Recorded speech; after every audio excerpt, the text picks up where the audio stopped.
Indonesia imposes 20% withholding tax on payments of interest, fees and royalties from Indonesian residents to non-residents. Now, the amount of withholding tax payable can be reduced if there is a double taxation agreement between the entity in which the recipient is resident and Indonesia. And as a result of the ability to reduce with Indonesian withholding tax, Indonesian companies often issue bonds through offshore SPV structures. The structure that we most commonly see is that the Indonesian company incorporates a subsidiary in the Netherlands or in Singapore, because the Netherlands and Singapore have double taxation agreements with Indonesia. The bond is then issued by that subsidiary, and the proceeds of the bond issuance are lent on to the Indonesian company. That means that the payments of interest on the intercompany loan of the bond proceeds by the Indonesian company to the Dutch or Singapore subsidiary only incur withholding tax at the lower rate under the applicable double taxation agreement. Under the Singapore-Indonesia agreement, that's 10%. Under the Netherlands-Indonesia agreement, it can even be pushed down to 0%. So there's a real benefit for the company in terms of tax saving. So you then have the bond issued by the SPV, an on loan of the proceeds to the Indonesian company, and the Indonesian company will then provide a guarantee for the bond. Now, this structure again creates a lot of confusion in the context of an Indonesian insolvency proceeding. And the confusion essentially arises because if there is an insolvency proceeding in respect of the Indonesian company, it's possible to submit two proofs of claim in respect to the bond.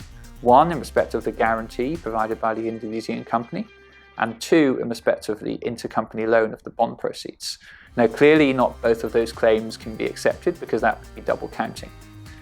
So the question becomes, which one should be accepted?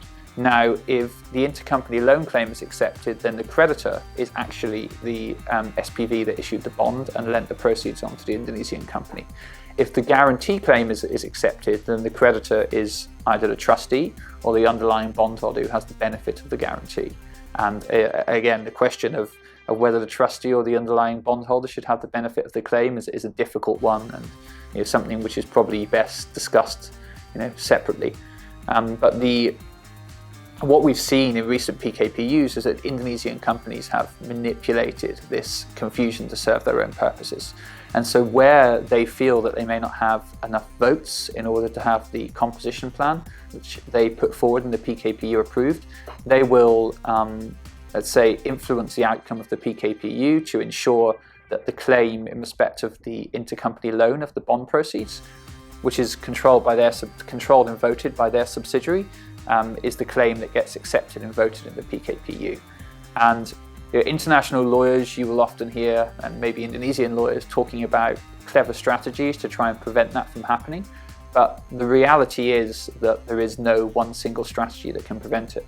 It's a bit like a leaky dam. You put your finger into one hole and the water just comes out of another one. Because essentially what Indonesian companies do is work backwards. They figure out what result they want to achieve and what votes they need to achieve it, and then they figure out a way to disenfranchise the bond guarantee claim and accept the intercompany loan claim. So, to give a shorter answer to the question, in theory, international creditors should be able to vote the guarantee claim, but in practice, given the difficulties associated with the Indonesian legal system and misunderstanding of the structures through which cleared bonds are issued, that's very, very tough to achieve in practice unless the debtor is prepared to work collaboratively with you to allow it to happen.